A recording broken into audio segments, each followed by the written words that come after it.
Cpim സംസ്ഥാന secretary Govindan മാസ്റ്ററുടെ മാധ്യമ സമ്മേളനത്തിന് ഒരു പ്രത്യേകതയുണ്ട്. ചോദ്യങ്ങൾ മാധ്യമപ്രവർത്തകർ ചോദിക്കുക, ഉത്തരം പറയുക എന്നതിനപ്പുറത്തേക്ക് മാധ്യമപ്രവർത്തകരോട് ചോദ്യം ചോദിക്കുക എന്ന രീതി Govindan മാസ്റ്റർ എല്ലാ വാർത്താ സമ്മേളനത്തിലും ചെയ്യാറുണ്ട്. അത് ചർച്ചയാകാറുമുണ്ട്. പല ചോദ്യങ്ങൾക്കും മാധ്യമപ്രവർത്തകർക്ക് മറുപടി പറയാൻ പറ്റാത്ത അവസ്ഥയും ഉണ്ടാകാറുണ്ട്. എന്തായാലും അത് രസകരമായ അനുഭവങ്ങൾ മാധ്യമപ്രവർത്തകർക്ക് സമ്മാനിക്കാറുമുണ്ട് എന്നത് ഒരു വസ്തുതയാണ്. അതേപോലെയുള്ള ഒരു വാർത്താ സമ്മേളനമാണ് ഇന്നും നടന്നത് പാലക്കാട് വെച്ച്. ചോദ്യങ്ങൾ ചോദിക്കുന്നു, മറുപടി പറയുന്നു എന്നതിനപ്പുറം ചോദ്യങ്ങൾ മാധ്യമപ്രവർത്തകർ ചോദിക്കുന്നു എന്ന രീതിയാണ് അവിടെയും അദ്ദേഹം അവലംബിച്ചത്. പക്ഷേ സുപ്രധാനമായ ചില ചോദ്യങ്ങൾക്ക് അദ്ദേഹം മറുപടി പറയുകയും ചെയ്തു. അതിൽ ഏറ്റവും പ്രാധാന്യമുള്ള ഒന്നാണ് മീഡിയ വൺ ചാനൽ പ്രവർത്തകൻ ചോദിച്ച ചോദ്യം. അതിന് ഗോവിന്ദൻ മാസ്റ്റർ നൽകിയ മറുപടിയും അതിനേക്കാളേറെ പ്രാധാന്യമുണ്ട്.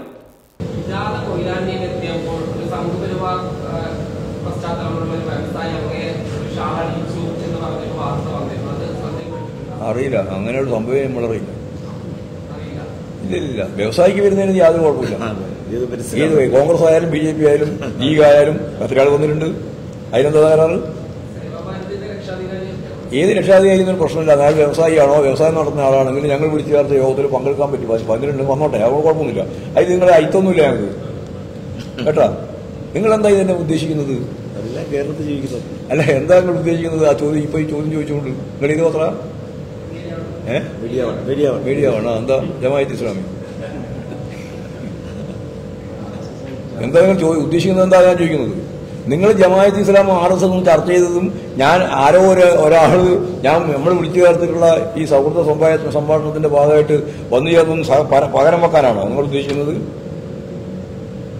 അതെയാ, അതിന് പകരം ഇത് അവിടെ വന്നിട്ടുണ്ടൊരു വ്യവസായി വന്നിരുന്നു, അയാൾക്ക് RSSുമായിട്ട് ബന്ധമുണ്ടെന്ന് പറയാൻ വേണ്ടിയിട്ടാണോ നിങ്ങൾ ഉദ്ദേശിക്കുന്നത്? യാതൊരു വാർത്തയും നിങ്ങൾ തന്നെ കൊടുത്തിട്ടുണ്ടാവും. വാർത്ത വേറെ ഒരു വാർത്ത ഞാൻ കണ്ടില്ല. ആ വാർത്ത നിങ്ങൾ തന്നെ കൊടുത്ത വാർത്തയായിരിക്കും. അത് വർഗീയാണ് നിലപാട്. ആ വർഗീയ നിലപാട് ഞങ്ങൾക്കില്ല കേട്ടാ. ഞങ്ങൾക്ക് വ്യക്തമായ നിലപാടേ ഉള്ളൂ. കൃത്യമായിട്ട് പറഞ്ഞു പോകുക തന്നെ ചെയ്യുക. RSSനോട് BJPയോട് സംഘപരിവാർ മേഖലയോട് ഞങ്ങൾക്ക് കടുത്ത രീതിയിലുള്ള എതിർപ്പ് തന്നെയാണ്. എന്നാൽ അതിന്റെ ഭാഗമായിട്ട് നിൽക്കുന്ന ആരെങ്കിലും ഒരു വ്യവസായത്തിന്റെ ഭാഗമായിട്ടോ കൃഷിന്റെ ഭാഗമായിട്ടോ അല്ലെങ്കിൽ ടെക്നോളജിയുടെ ഭാഗമായിട്ടോ ആരെങ്കിലും ഏതെങ്കിലും രീതിയിൽ ഏതെങ്കിലും വേദിയിൽ വരുന്നു എന്നുള്ളതുകൊണ്ട് അത് അപകടമാണെന്നുള്ള കാഴ്ചപ്പാട് ഞങ്ങൾക്കില്ല. അത് രാഷ്ട്രീയമല്ല. അപ്പൊ നിങ്ങൾ രണ്ടും കൂടി കൂട്ടിക്കുറക്കാൻ പാടില്ല. യെസ്, ആയില്ലേ? ശരി.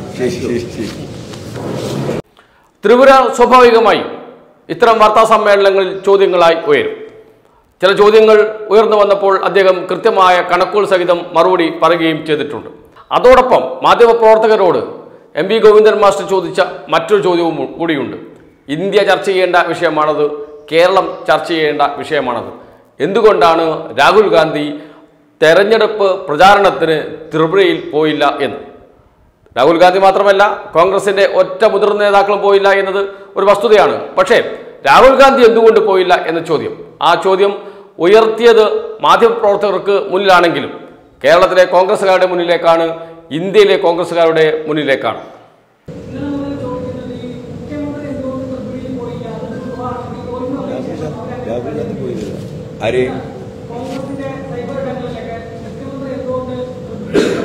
കേരള മുഖ്യമന്ത്രി പോയിട്ടില്ല. കേരളത്തിലെ ധനകാര്യമന്ത്രി പോയിട്ടുണ്ട്. മുഖ്യമന്ത്രി അല്ലെങ്കിൽ പോകാറില്ല. രാഹുൽ ഗാന്ധി പോയിട്ടുണ്ടായിരുന്നു. വെറുതെ ഓരോന്ന് പറയാറുണ്ട്. ഞങ്ങൾ ഇതിൻ്റെ അകത്ത് രാഷ്ട്രീയ കാണുന്നത്, അല്ലാണ്ട് വെറുതെ കമ്മ്യൂണിസ്റ്റ് വിരുദ്ധത മൂത്തിട്ട് വേറൊന്നും പറഞ്ഞിട്ട് കാര്യമില്ല. ഞങ്ങൾ കാണുന്ന രാഷ്ട്രീയ ഇതാണ്. ഇന്നത്തെ ഇന്ത്യൻ പരിസ്ഥിതിയിൽ BJPയെ തോൽപ്പിക്കണം. BJPയെ തോൽപ്പിക്കാൻ സാധിക്കണമെങ്കിൽ കുറേ പാർട്ടി കുറേ മുന്നണിയൊക്കെ ആയിട്ട് മത്സരിച്ചാൽ ജയിക്കില്ല. അപ്പോൾ ഓരോ യൂണിറ്റായിട്ട് സംസ്ഥാനത്ത് എടുക്കണം. ആ സംസ്ഥാനത്ത് BJP ഏതര വോട്ടുകൾ മുഴുവൻ ഏത് മണ്ഡലത്തിൽ ഏത് പാർട്ടിക്ക് എന്ന രീതിയിൽ കണക്കാക്കി ജയിക്കാൻ സാധിക്കുന്ന നിലപാട് സ്വീകരിച്ചാൽ BJP 2024 തോന്നും. ഇതാ കാര്യം. ഈ രാഷ്ട്രീയം തലയിലില്ലെങ്കിൽ ഇമ്മാതിരികളെ പറഞ്ഞുകൊണ്ടിരിക്കും.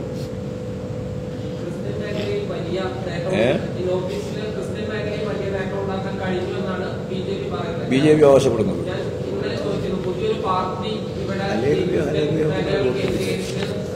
നടക്കാൻ പോകുന്നു.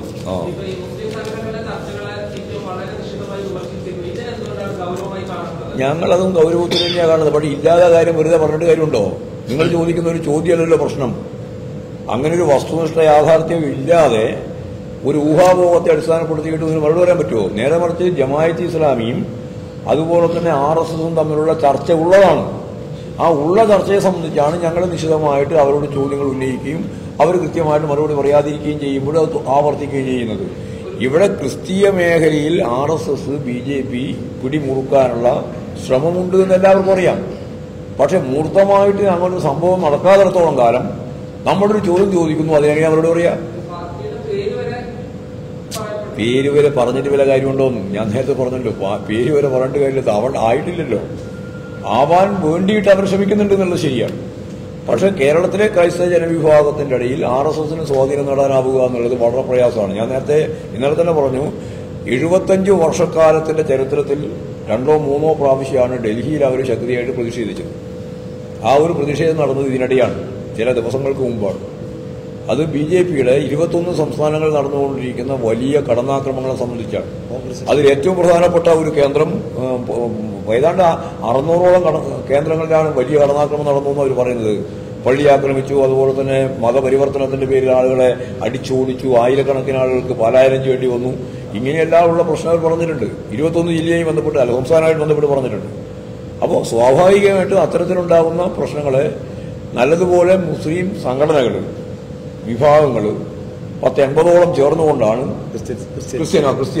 ക്രിസ്ത്യൻ ജനവിഭാഗങ്ങൾ ശക്തിയായിട്ട് മുമ്പോട്ട് പോകുന്നിട്ടുള്ളത്.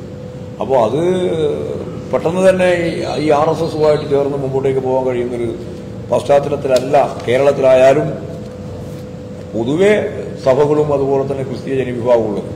എന്നാൽ അതൊന്നും അല്ലാതെ ചില ആളുകളെ പേര് ഉപയോഗിച്ചിട്ട് ചില കാര്യങ്ങൾ നിർവഹിക്കാൻ വേണ്ടി അവർ ഉദ്ദേശിക്കുന്നുണ്ടാവും. അത് ഉദ്ദേശിക്കട്ടെ, നോക്കാം, അപ്പോൾ നോക്കാം. EP ജയരാജനെ സംബന്ധിച്ച് സ്ഥിരമായി എല്ലാ ദിവസവും മാധ്യമപ്രവർത്തകർ MV ഗോവിന്ദൻ മാസ്റ്ററോട് ചോദിക്കുന്ന ചോദ്യം, അതിന് കൃത്യമായ മറുപടി അദ്ദേഹം എല്ലാ ദിവസവും പറഞ്ഞു പോകാറുമുണ്ട്. അത് എല്ലാ മാധ്യമ സമ്മേളനങ്ങളും ചോദിക്കുന്ന ചോദ്യമായി അത് മാറിയിട്ടുണ്ട്. എല്ലാ ദിവസവും ചോദിക്കുന്ന ചോദ്യമായി അത് മാറിയിട്ടുണ്ട്. എന്നാൽ ഇന്നത്തെ ചോദ്യത്തിന് ചില പ്രത്യേകതകളുണ്ട്. അതുകൊണ്ട് തന്നെ മറുപടിക്കും പ്രത്യേകതകൾ ഏറെയാണ്. ഒരു അസാധാരണ സാധാരണ സംഭവം. ജയരാജൻ വരുകയും ചെയ്യും. ജയരാജൻ ഈ ജാഥയിൽ വരുകയും ചെയ്യും. അതുപോലെ വരും. അതിനെന്താ സംശയമുള്ളൂ? പിന്നെ നിങ്ങളൊരു പ്രസംഗിച്ചില്ല. ഞങ്ങളിപ്പോൾ ജാഥയിൽ വരാനും പ്രസംഗിക്കുന്നില്ല. നിങ്ങൾ ആരും കണ്ടിട്ടില്ല ആരെങ്കിലും പ്രസംഗിച്ചത്. ആകെ പ്രസംഗിക്കാൻ ഉദ്ദേശിക്കുന്നത് ഒന്ന് ഉദ്ഘാടനം ചെയ്തുകൊണ്ട് പിണറായി വിജയനും, മറ്റൊന്ന് സമാപനം പ്രസംഗം നടത്തിക്കൊണ്ട് സീതാറാം യെച്ചൂരിയും മാത്രമേ പ്രസംഗിക്കുള്ളൂ. ബാക്കി ആരും പ്രസംഗിക്കുന്നില്ല. ഇപ്പോൾ ഇവിടെ പാലക്കാട് വന്നപ്പോൾ ആരെങ്കിലും പ്രസംഗിച്ചോ? ഈ മലപ്പുറത്ത് പോയപ്പോൾ ആരെങ്കിലും പ്രസംഗിച്ചോ? കേരളത്തിൽ എവിടെയെങ്കിലും പ്രസംഗിച്ചോ? ആരെങ്കിലും പ്രസംഗിച്ചു? ഞങ്ങൾ തന്നെ പാർട്ടി തീരുമാനിച്ചിട്ടുണ്ട് ആരൊക്കെ പ്രസംഗിക്കണം, അവരെ പ്രസംഗിക്കും.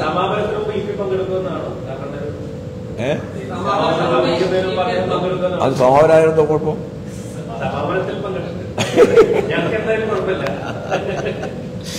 ഏതായാലും ജാഥയിൽ പങ്കെടുക്കും. പോരെ, ശരി.